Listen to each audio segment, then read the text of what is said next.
and welcome to Apple Tree Cottage here in the Scottish borders. It's lovely to see you and thank you so much for joining me as I share my sampler progress this week.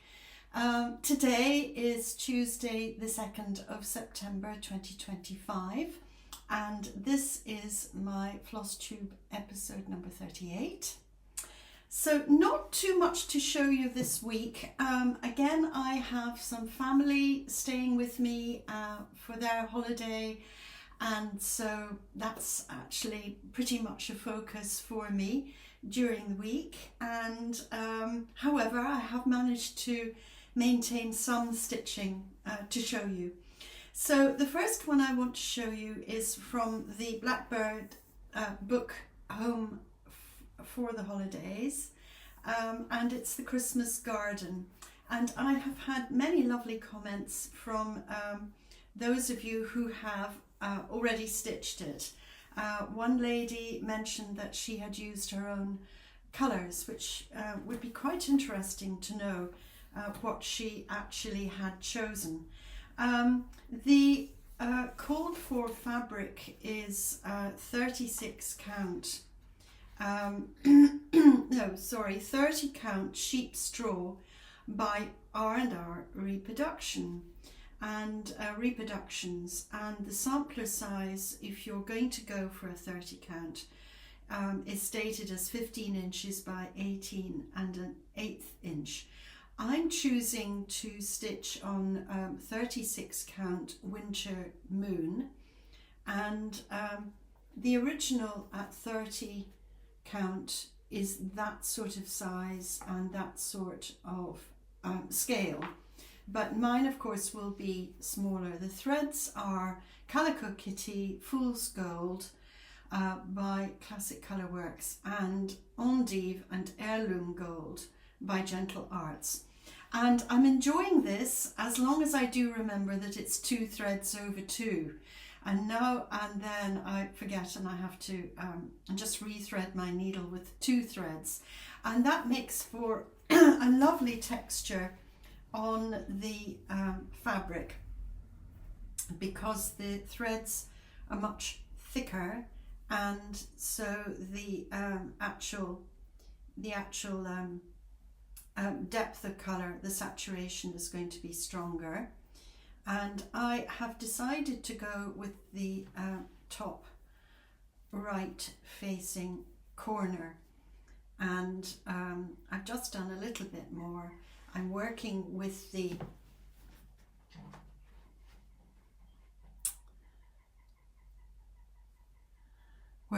the 2 threads, and I'm working with the border, bringing it round, and then this first motif, which are 3 rather formal flowers in the vase. So that's very nice, just rather more chunky effect, and I do like the creamy Winter Moon.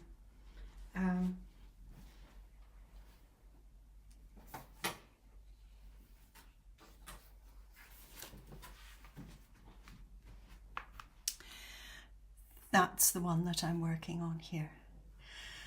I had hoped to get the whole thing done for you today, but anyway, we're keeping going with it, which is what we want to do. Now, Christmas garden. Some people I see are actually adding those words, and others are choosing to put their own words in. And again, I had a lovely comment from a lady in the past week after I showed this initially, where she has put in her own choice, which was rather an unusual one in the bottom there. I haven't decided yet. I probably won't write Christmas garden, as my daughter rightly pointed out. It looks like a Christmas garden anyway, so you don't need to be told what it is. It's there anyway. So there we are. That's a very enjoyable one to be doing. And this book itself, Home for the Holidays, by Blackbird Designs, it has a great selection of absolutely lovely works. I know a great many people enjoy this one here, and that's a very unusual Christmas red bird, and it's from a sampler they're calling "'Tis the Season." "'Tis the Season," and I can show you it there without giving too much away of the actual. I can't show you the charts themselves, and some people just do the bird. So there we are. It says Barb stitched her sampler in French, but you can easily change the words to English if you prefer. Replace the words using the graph below. So this must be "'Tis the Season" that they've yes, that's right, she's put "la saison pour être joyeux." So yeah, it's rather nice to have it in French, I have to say. It's September, beginning of September. It's a very, very good time to pick up something for Christmas now and to be getting going for that particular season. I love the fact that that Blackbird often put little bits of poetry in their books, and so this one here is: I heard the bells on Christmas Day, their old familiar carols play, and wild and sweet the words repeat of peace on earth, goodwill to men. And that is by Henry Wadsworth Longfellow. Henry Longfellow. So it's just lovely to be anticipating the Christmas season. I didn't show you this last time, but I probably will start to introduce it again as I go on and complete it. This is one that I designed and stitched myself, and I'm calling it a Scottish Christmas sampler. And I've dug it out again, and we'll run with this, finishing the house. And I'm planning to put two larger Christmas trees on either side of the house, and then possibly initials underneath. It's a very, very gentle colours in the border, and then the alphabet starts bright red, and then it goes to a slightly duller red, more of a cranberry, and then I've got a pinkish red down here. So I haven't any more details about that. I think I stitched it in about 20. It could even have been as far ago as 2016. But just bringing it out again, and it's a shame not to finish it. And hopefully it'll be charted for you. But I just thought I would mention that one as well while we're here. Now, the next one I have to show you is one that I saw. I was just going through Nicole's needlework back about 71 episode, and she showed one that she had just brought back from the framer. And you know what it's like, you see one and you go, oh, I absolutely have to do that. And so off I went, all against my best principles, and bought Sarah Redfern 1826. Now, when it came, I thought, oh, and it's by the Scarlet House. When it came, I thought, it doesn't really look like a finished product. It looks rather plain and not particularly inspiring. And if frankly, if I'd seen that in a shop, I probably would have passed it by. But do go to Nicole, I think it's 70 or 71, that number of episode. And she shows it stitched. I think she only she substituted 2 colours for 2 of her own choice. But apart from that, it is true to the chart directions, including the actual fabric that's called for. And it's absolutely stunning. It's really, really stunning. I love the border coming around. It reminds me of the other sampler that I'm working on called Anne Grant. I love those rather spiky flowers. So, having said that, it arrived quickly. The chart arrived quickly. It's on 40 count. They give Classic Colourworks, Belle Soie, DMC, and there's one Gloriana if you want to go with that. I decided to go with DMC, and I decided rather than the fabric was to be one that I couldn't obtain, and so I decided to go, I can't see it here, oh yes, 40 count vintage exemplar from Lakeside Linen, and I can't obtain that, so which is a shame because it does look absolutely stunning as a fabric. But because I wanted to get going with this, I bought one that I can access pretty quickly, and that is Zweigart, and this is white actually. And at the moment my selection this week seems to be predominantly white.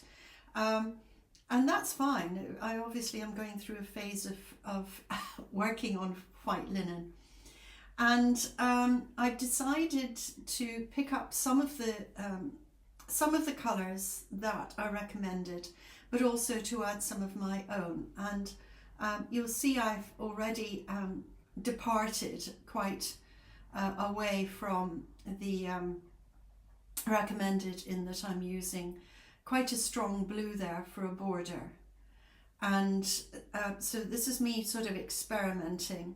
I have finished one flower and I really enjoyed doing that. So I think there are 34 flowers, something like that, to work around the border.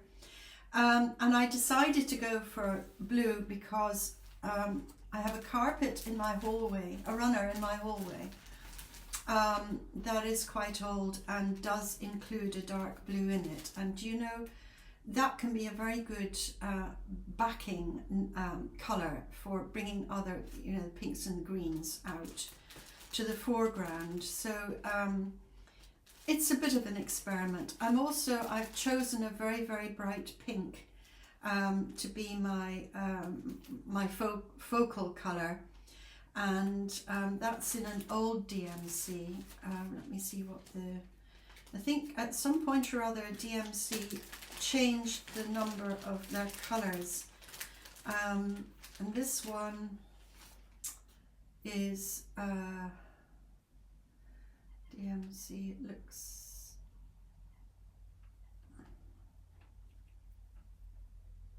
(893), and I think they changed their, in fact I know they did, because there was another sampler. Now which one was it? I wanted to mention it to you, and in fact I think it probably is this sampler, and they mention a DMC number which didn't make sense.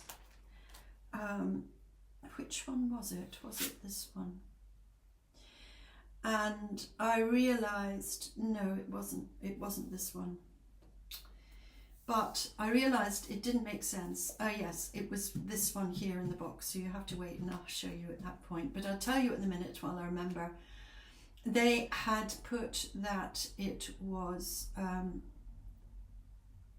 green, and in fact DMC had changed the number, and the old one was green and the new number is pink, and the pink didn't make sense. It didn't make sense. It was obviously going to be green, or vice versa. Sorry to be so hazy.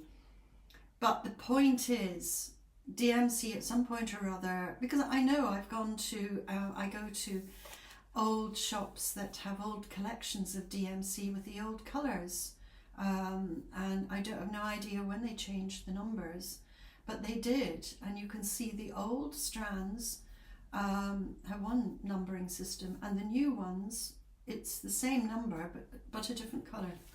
So it could be a little bit muddling if you're not pretty aware. Keep on your toes. Anyway, the Scarlet House, Sarah Redfern, 1826, and I have managed to do a flower and the star on that, and a bit of the border. And this is my selection of threads, some of which have come based on her recommended, and then others that have added my aim. And this is because I couldn't get the background, couldn't obtain the background fabric going with white, and my ultimate aim is to work along with colours as I'm stitching it, and to have pink and green flowers, and then have some reds, blue border, and then quite a lot of red going on in the actual central motifs. That's my plan, and we'll see how it goes. And it's certainly nice to be creative as well, isn't it?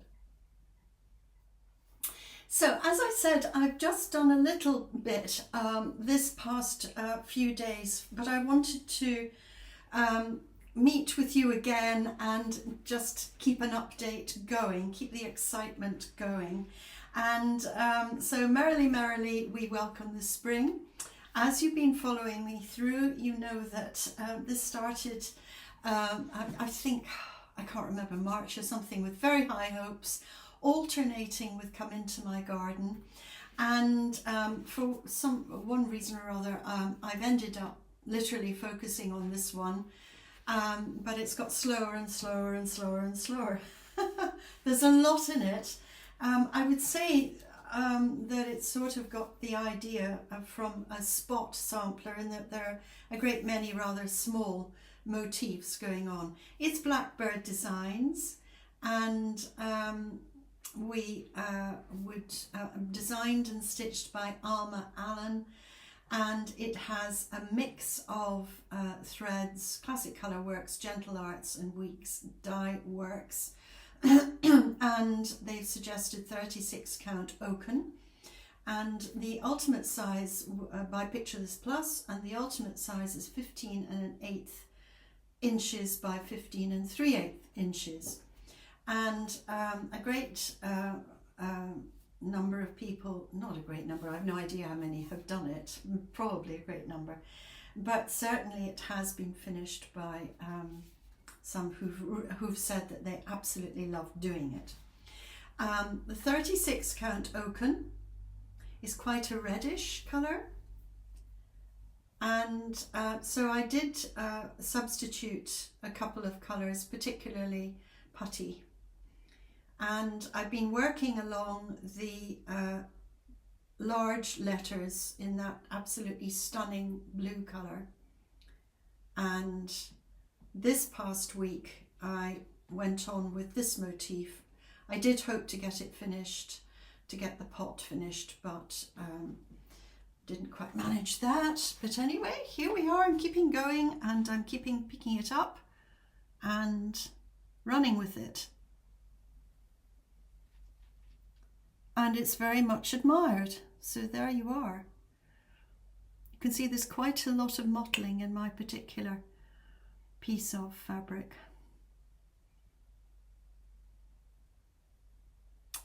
And this is a colour that I substituted for the baked apple, and I think I might take that out, because unless I can have some other motifs with that darker thread choice, it's going to really jump out at you, and you're not going to be able to focus on it, any of the rest of it. I did the skeleton of the border first, and then I focused on this colour, this corner for a while, and then I went down and did the entire bottom border, which is complete. Just got that done, which actually was enjoyable. And then I've been focusing on some of the motifs, and then I went back to the alphabet. So I'm jumping around with it. And it progress is just a little, but I'm keeping there. It's still being stitched virtually every day. So that's that one. Merrily, merrily we welcome the spring by Blackbird Designs. Now, one that I mentioned last episode, the episode before, episode number 36, is this one that I didn't want to put down, and my plan for the week was to keep going with it. And this is where the bulk of my stitching has been in the last 7 days. I'm keeping this sampler, the items, in a box to keep it safe and clean. And this is an absolutely wonderful sampler, and the photograph does not do it justice. It really doesn't. It is Sheep May Safely Graze by Victorian Rose Needle Arts, and that's the alternative title that they gave to it, which I love. That's from the Bach Cantata, but it's actually stitched by Alice Smith, and the date was 1841. And who was Miss Alice Smith? This is something that we will never entirely know. A search of ancestry provided far too many possibilities to consider in determining whom Alice Smith may have been. Although it is clear that young Alice was someone who loved great beauty, had tremendous perseverance, and a keen eye for detail to complete such a remarkable and massive sampler. Whether 9-year-old Alice was a student of a particular school or not, it is certain that she used a chart for at least sections of her sampler due to the repetitiveness. And this is what I discovered. I've been working along the top border, and I realized, I think because the chart, it's very big, and it's on quite a number of pages. And as I say, the photograph is not clear. So I've got halfway along the top border, which I'll show you just now, and I realized, oh, it's a mirror image. It's a mirror image. In one way I'm thinking, oh great, that's lovely, I know what I'm doing. In another I'm thinking, oh right, I wish I'd known that before. Because it's a little bit like when I knit socks or knit gloves, mittens, or sleeves. I realise that if you're going to have two that are identical or two that are mirror images, it's much better to be working on them together at the same time. So I've come here, I've got to halfway, and then I thought, oh my goodness, then I've got to be really exact in my mirror image to copy what I've already decided on for the top left, as you look at it, border. And I'll have to do that down the sides as well. I'll have to work on them at the same time, because I have taken liberties with the chart, and I've definitely taken liberties, if you like to say that, put it that way, with the colours. This is a reproduction, more or less. I don't think it's an absolutely completely exact reproduction. I think they mentioned that. They've moved away slightly as well to make some of their own choices, because I think it was quite worn, the original. But I decided to go for white and to use bright colours. And I've put in, as you'll see, I decided to put in forget-me-nots. When I was married, my wedding bouquet was a little Victorian one. It was a little round Victorian one in a sort of doily. And it was little pink roses and forget-me-nots, blue forget-me-nots. And I don't think it actually was forget-me-nots, because the florist didn't have forget-me-nots, but it was supposed to look like that.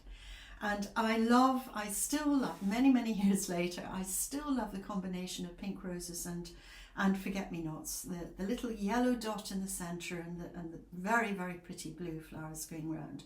So this was a decision that has taken me away potentially from the original.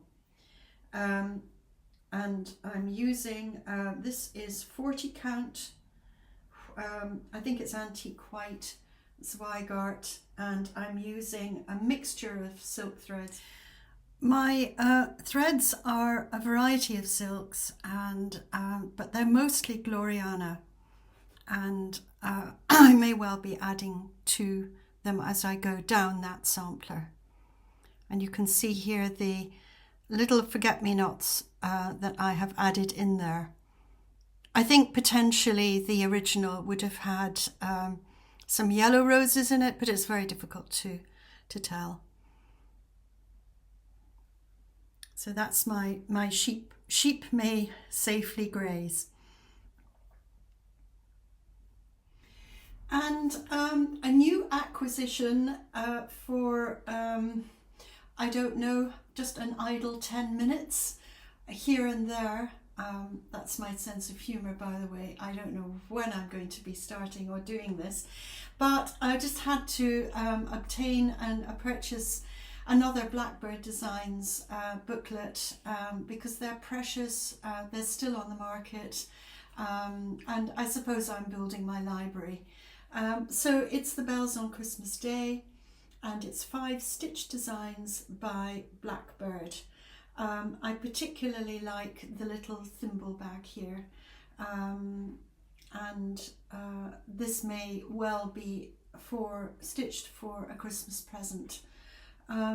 So there are 5. There's a thimble bag, a pincushion, a glass-sided box, a needle book, and a sampler.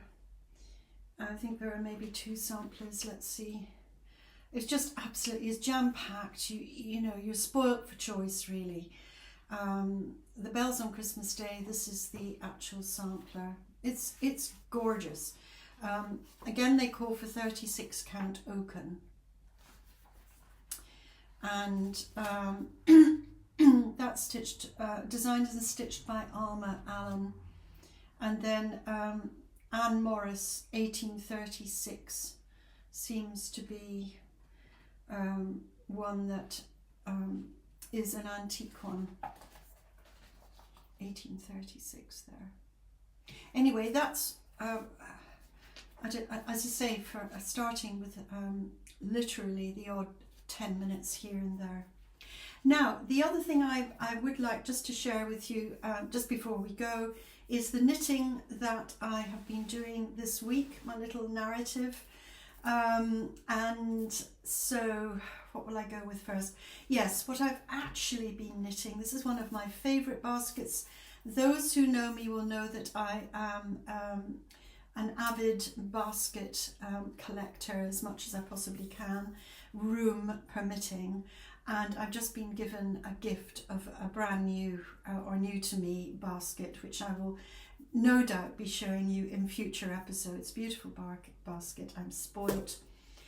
This is yarn out of my yarn wool store, in the box labelled red, white and blue wool. And because it when I was sort of beginning to seriously knit, not that long ago I suppose, and actually collect wool, I didn't know to keep labels and vital information about what I was actually using. So this is a mystery. This is a mystery yarn. Mystery yarn. And as the temperatures start to plunge here in the Scottish borders, I start to wear bed socks and woolly jumpers and definitely mittens, sometimes gloves, but the fingerless mittens are what I find are very, very useful. When I'm practicing the piano, they keep my hands warm, and it's amazing how if you just have wool across even part of your hands and fingers, that raises your overall temperature. And so I've gone again for the book that I was featuring last week, Classic Knitted Cotton Edgings by Hewitt and Daly. It's an Australian book, and I use them not really for cotton. I don't know that I actually knit in cotton particularly, but you can use these edging patterns for any type of yarn that you wish. And it was my daughter who picked this one out. This is pattern 37, and this has been done in yes, very much the odd 10 minutes. And as I say, mystery yarn, and this is an edging, but I'm going to use it I'm going to use it as a mitten with the pleated cuff at the bottom, and then I'll adapt it. I'll put on little fingers and a thumb, and I'll probably do the back the same as the front. So that's pattern number 37. I'm using, not that it really is helpful because I don't know what yarn I'm actually using, but it's 250, and I've got the longer DP ends, so that I can accommodate the stitches. And it's just a very gentle 20 minutes in the evening while you're watching someone else's YouTube episode. And it's amazing how just a little often, and it's amazing the number of things you can accomplish. So I hope that is an inspiration for someone who wants to have warm hands this winter. And I visit a charitable outlet which has an amazing selection of textiles. It's literally 2 minutes walk along the road from me. I'm very fortunate. And came across this again. They have books as well. They have a lovely second-hand books, though this looks like it hasn't been read at all.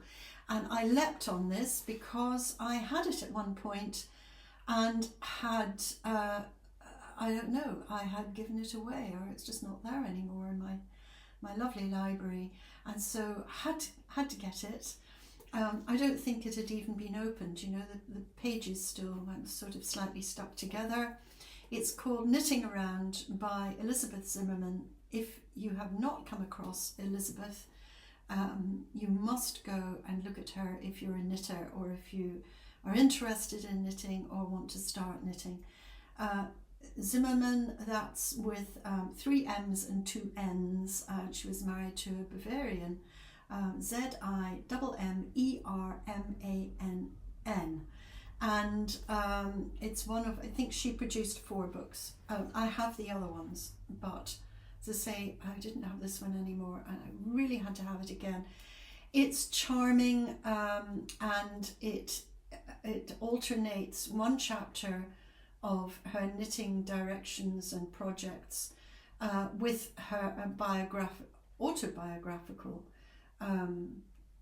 she calls them diversions, which are fascinating. She had a very interesting early age, and she also has kept photographs. So even just reading that is lovely. It's a delightful book, absolutely delightful. So that's my book recommendation for the week. I really want to thank all of my subscribers, all of my viewers who've been with me almost really virtually from the beginning, and all the newcomers, of whom there are quite a few this past week.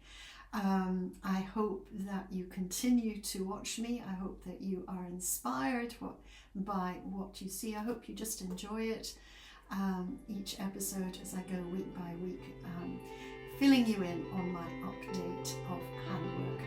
And I hope to see you soon, and happy stitching, happy knitting. See you again soon. Bye bye.